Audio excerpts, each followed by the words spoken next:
Teman-teman, ada 7 hal dalam pajak nih ya, yang sebaiknya jangan Anda buru-buru lakukan. Oke? Kenapa? Karena bisa menjadi blunder bagi Anda sendiri. Ya. Nah, by the way, ini bukan saran resmi seorang konsultan pajak ya guys. Ini hanyalah pendapat pribadi gua saja. Ini bukan saran profesional ya guys. Ini 100% subjektif dari gua sendiri lah. Ini bukan kajian akademis dan ini tidak dapat dibuktikan kebenarannya. Oke? Pertama, mendaftar NPWP. Tidak usahlah terburu-buru guys. Banyak orang tuh daftar NPWP tuh karena gagah aja gitu loh. Pengen punya sebuah kartu yang keren gitu ya. Kayak kartu kredit gitu. Jadi merasa bangga karena sudah punya sebuah kartu NPWP gitu. Padahal nggak ada gunanya sama sekali guys. Oke, menurut gua nih ya, cuma ada satu syarat, satu kondisi yang tepat untuk lu bisa segera bikin NPWP. Yaitu apa? Kalau Anda sudah punya harta yang bernilai lebih dari 200 juta lah. Gitu, kira-kira gitu guys ya. Angkanya sih nggak terlalu penting. Cuman maksudnya, gue pakai patokan 200 juta ini karena kan sekarang harga mobil ya sekitar 200 jutaan gitu lah ya. Jadi kalau lu sudah punya mobil atau properti yang harganya itu sudah 200 juta ke atas, nah bolehlah lu bikin NPWP gitu. Tapi kalau lu masih di bawah itu gitu ya, masih miskin gitu ya, nggak usah ya guys. Ini kita ngomongin harta ya, bukan ngomongin penghasilan. Bukan ngomongin omset dagang dan sebagainya gitu. Berapapun besarnya penghasilan lu, hasil usaha lu atau kerja lu atau dagang lu, berapapun besarnya, sepanjang itu penghasilan tidak menghasilkan harta bagi lu, tapi malah habis buat biaya hidup, untuk mungkin anak sekolah, mungkin buat biaya hidup lu gitu ya, udah habis gitu ya, nggak ada harta yang terbentuk, maka nggak ada gunanya lu punya NPWP guys. Ya. Tapi kalau penghasilan lu itu bisa membuat lu mengumpulkan harta sampai lu bisa punya anggaplah 200 juta ke atas gitu. Nah, maka lu udah boleh lah bikin NPWP menurut gua gitu. Kenapa gua bilang gitu? Karena ada beberapa konsekuensi ketika lu harus punya NPWP. Ketika lu sudah punya NPWP gitu guys. Pertama, lu bikin NPWP itu adalah komitmen seumur hidup ya. It's a lifetime commitment gitu ya. Lu nggak bisa menceraikan NPWP. Lu menikah bisa cerai, tapi NPWP lu nggak bisa cerai ya. Nah, seumur hidup lu bikin. Nah, lu baru bisa cabut NPWP itu kalau lu meninggal atau lu pergi dari Indonesia selama-lamanya. Baru lu boleh cabut tuh NPWP. Nah, selain itu, sulit sekali mencabut NPWP guys. Ya. Terus dengan adanya NPWP, lu jadi perlu bayar pajak. Ya kan? Nah, lu tidak akan pernah diuntungkan apapun dengan lu punya NPWP. Ya nggak? Betul nggak guys? Ya. Tidak ada privilege apapun yang lu dapatkan ketika lu punya kartu NPWP. Oke? Nah, ada orang yang bilang gini, karena ini mau bikin rekening bank gitu ya. Nah, kadang-kadang kan ada bank yang tidak mau terima kalau lu nggak punya NPWP. Nah, itu omong kosong guys ya. Lu bawa aja duit 100 juta cash bawa ke bank ke depan konternya. Lu bilang, gue mau buka rekening bank tapi gue nggak punya NPWP. Boleh nggak? Gitu ya. Percaya sama gue. Di saat itu juga langsung lu dibikinin itu rekening bank ya. Jangan khawatir guys. Oke. Oh ya, satu lagi. Kalau lu seorang wanita yang berpikir nanti lu akan menikah gitu ya, dan lu nggak punya impian besar tuh untuk punya bisnis, punya harta pribadi, atau punya pisah harta dengan pasangan lu dan sebagainya gitu, nggak usah punya NPWP gitu guys. Karena ketika lu menikah nanti, ya toh NPWP kan digabung ke suami gitu loh. Nanti repot lagi kalau lu mau nutupnya gitu, agak repot. Jadi dari sekarang nggak usah punya NPWP gitu. Kalau emang lu seorang wanita yang berpikir mau menikah, dan lu tidak mau pisah harta dengan suami lu gitu. Jadi dari sekarang nggak usah punya NPWP guys. Gitu. Hal kedua, yang jangan dilakukan terburu-buru adalah membeli rumah. Padahal di SPT lu nggak ada duitnya. Nah ini sering sekali terjadi guys. Banyak banget orang begini ya. Banyak orang bikin SPT itu asal bikin. Jadi waktu dia belum punya harta yang banyak, dia punya NPWP, dia asal bikin SPT gitu. Nah, hartanya itu tidak diisi dengan lengkap dengan data yang sebenarnya gitu. Sehingga ketika nanti dia mau beli rumah, ternyata duit di SPT-nya nggak cukup. Nah, harta yang dilaporkan di SPT tahunan itu tidak cukup untuk membeli rumah gitu loh. Nah, jadi jangan buru-buru beli rumah guys ya. Tolong cek dulu SPT tahunan Anda. Pastikan di situ sudah ada uang atau deposito atau investasi atau apapun yang sudah nilainya itu cukup untuk bayar minimal DP-nya si rumah ini gitu loh. Kemudian penghasilan bulanan Anda harus sudah cukup untuk membayar cicilan rumah itu. Ya. Yang gue maksud ini semua on paper loh ya guys. On paper ya. Bukan yang sebenarnya. bukan kenyataannya. Ya, cuman elu dan Tuhan yang tahu kenyataannya seperti apa. Oke? Tapi kita ngomongin secara paper gitu, secara kertas gitu ya. Apa yang lu laporkan di pajak gitu. Nah, hartanya harus sudah cukup ada duitnya untuk bisa beli rumah ini. Dan penghasilan rutin lu yang setiap bulan harus cukup untuk mencicil rumah ini. Gitu guys. Barulah lu boleh memutuskan membeli rumah. Gitu. Kalau kalau lu merasa belum cukup ya tahan dulu. Ya, tahan dulu, bersabar dulu ya. Perbaiki dulu SPT tahunannya guys, ya. Walaupun lu sudah punya uangnya loh ya, tapi yang lu laporkan di SPT itu belum ada uangnya. Oke? Nah, ini harta yang lu laporkan di SPT harus sudah ada dulu dan penghasilan yang lu lapor di SPT harus sudah cukup dulu untuk membayar cicilan rumahnya. Barulah lu boleh settle beli rumah. Gitu guys. Lanjut. Menjadi PKP juga sebaiknya jangan terburu-buru guys. Kenapa?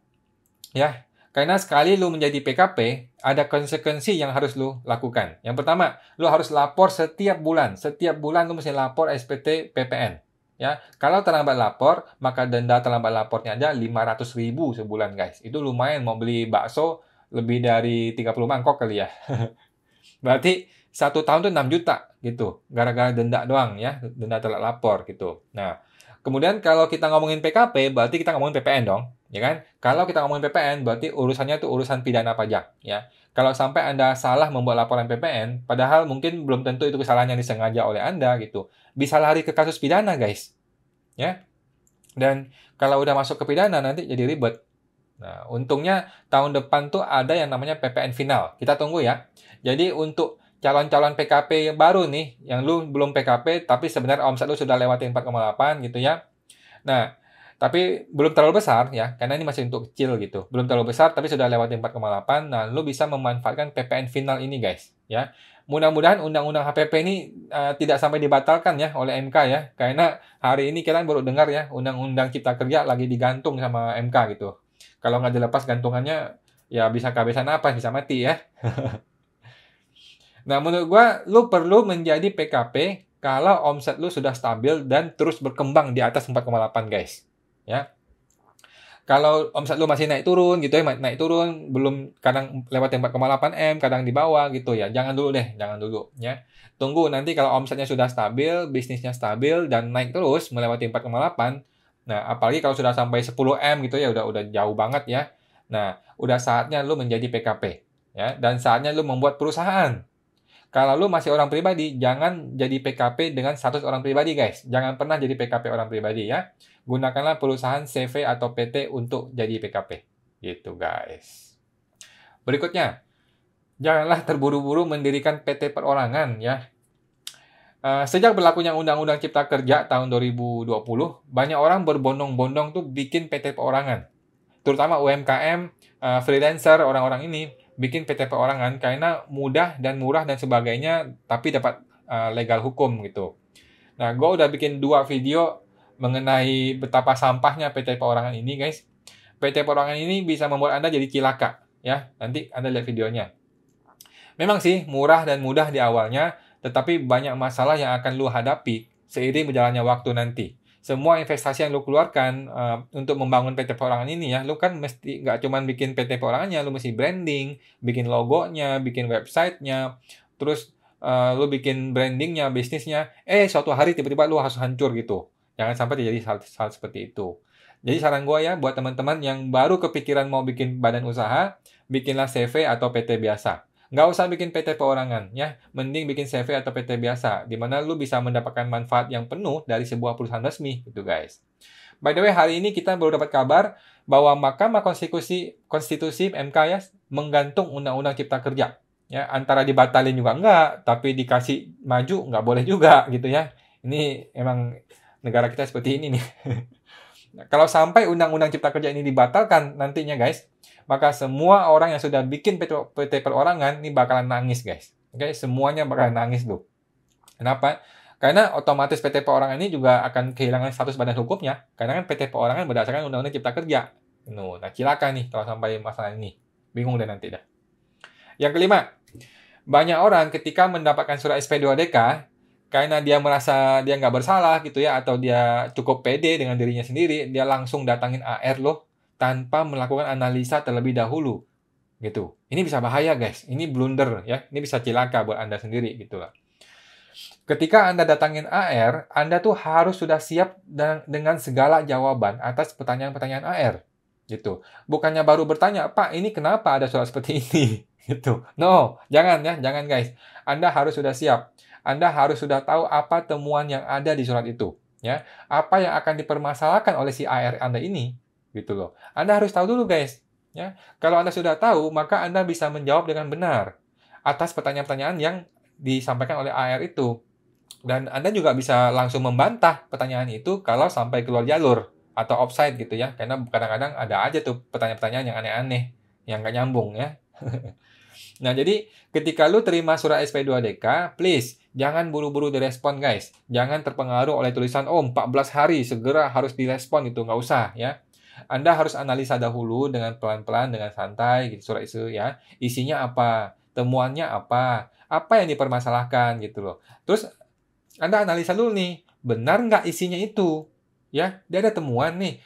Benar nggak nih? Apakah seluruhnya benar? Ataukah sebagian yang benar? Atau semuanya sebenarnya ngaco? Ya, kadang-kadang ada aja surat yang ngaco gitu ya.